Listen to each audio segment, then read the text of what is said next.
Assalamualaikum warahmatullahi wabarakatuh. Perkenalkan nama saya Fadila Jalpa, NIM 201360977 dari program studi geografi. Baiklah, saya akan menjelaskan tentang bisnis plan terkait teknologi transportasi ya, untuk memenuhi tugas mata kuliah aplikasi kewirausahaan. Yang pertama yaitu latar belakang. Latar belakang dari bisnis plan teknologi transportasi adalah untuk memperkenalkan sebuah inovasi baru dalam industri transportasi yang dapat memudahkan mobilitas masyarakat dengan lebih efisien, aman, dan berkelanjutan. Dengan semakin padatnya populasi kota dan semakin tingginya tingkat polusi, ada kebutuhan untuk mencari solusi transportasi yang lebih modern dan ramah lingkungan.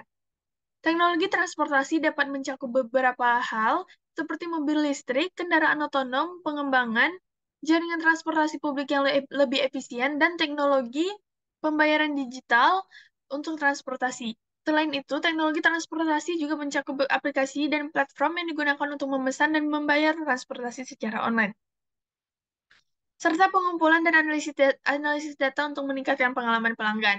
Dalam bisnis plan, teknologi transportasi akan diperlukan untuk analisis pasar yang mendalam untuk memahami peluang bisnis dan pesaing dalam industri transportasi yang sudah ada.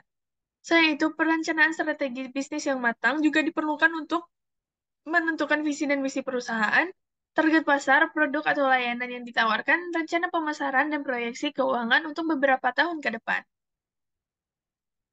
Alasan keputusan yaitu adanya potensi pasar yang besar, kebutuhan akan transportasi akan lebih modern dan ramah lingkungan semakin meningkat, terutama di kota-kota besar yang padat penduduk. Dengan populasi yang terus bertambah, potensi pasar untuk bisnis teknologi transportasi akan semakin besar. Alasan keputusan yang kedua yaitu untuk mendorong mobilitas berkelanjutan, bisnis teknologi transportasi dapat membantu mengurangi polusi udara dan kontribusi karbon dioksida di kota-kota besar, dengan menyediakan alternatif transportasi yang lebih ramah lingkungan seperti mobil listrik, kendaraan otonom, atau jaringan transportasi yang publik yang lebih efisien.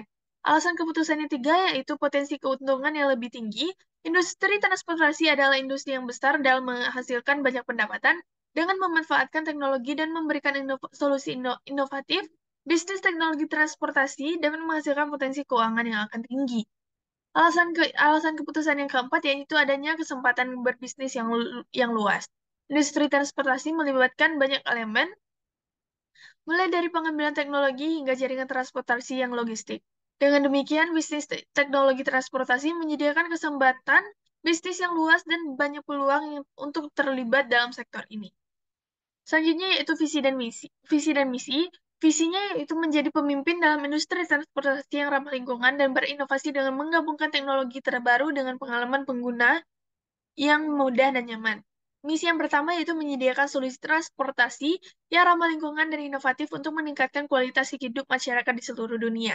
Misi yang kedua yaitu menerapkan teknologi terbaru dalam pengembangan solusi transportasi yang aman, efisien, dan dapat diakses oleh semua orang. Dan yang ketiga yaitu meningkatkan pengalaman pengguna dengan memberikan solusi transportasi yang nyaman, mudah digunakan, dan diakses melalui aplikasi mobile dan platform online. Langkah-langkah yang digunakan yaitu yang pertama, riset pasar dan analisis tren. Melakukan riset pasar dan analisis tren sangat penting untuk mengetahui potensi pasar dan persaingan dalam bisnis teknologi transportasi. Langkah yang kedua yaitu pengembangan produk dan layanan. Berbasis pada riset pasar, pengembangan produk dan layanan harus dilakukan dengan mempertimbangkan kebutuhan pelanggan, teknologi yang tepat dan desain yang sesuai. Yang ketiga yaitu pengembangan strategi pemasaran. Membuat strategi pemasaran yang tepat adalah kunci dalam mempromosikan bisnis teknologi transportasi. Hal ini dapat dilakukan melalui iklan online, media sosial, dan kerjasama dengan mitra bisnis yang relevan. Yang keempat yaitu pemilihan karyawan dan pengembangan tim. Bisnis teknologi transportasi membutuhkan karyawan yang berkualitas dan kompeten. Proses pemilihan karyawan yang tepat dan pengembangan tim yang efektif sangat penting untuk memastikan keberhasilan bisnis. Jasa yang dihasilkan yaitu yang pertama aplikasi transportasi. Aplikasi transportasi dapat dibangun untuk memudahkan pelanggan dalam memesan kendaraan seperti taksi online, ride-hailing, dan pelayanan penyewaan mobil. Yang kedua yaitu platform pengiriman barang. Fitur-fitur dapat mencakup estimasi biaya, estimasi waktu pengiriman, pelacakan barang secara online, dan pembayaran online. Jasa yang ketiga yaitu peta dan navigasi. Peta dan navigasi dapat dikembangkan untuk memudahkan pelanggan dalam menavigasi jalan dan mencari lokasi tujuan. Sedangkan jasa yang keempat yaitu solusi mobilitas berkelanjutan. Solusi mobilitas berkelanjutan dapat dikembangkan untuk membantu pelanggan dalam memilih kendaraan yang ramah lingkungan seperti mobil listrik, sepeda, dan skuter listrik. Baiklah, sekian presentasi saya tentang bisnis plan, yaitu teknologi transportasi. Sekian presentasi saya tutup dengan wabillahi taufiq wal hidayah. Wassalamualaikum warahmatullahi wabarakatuh.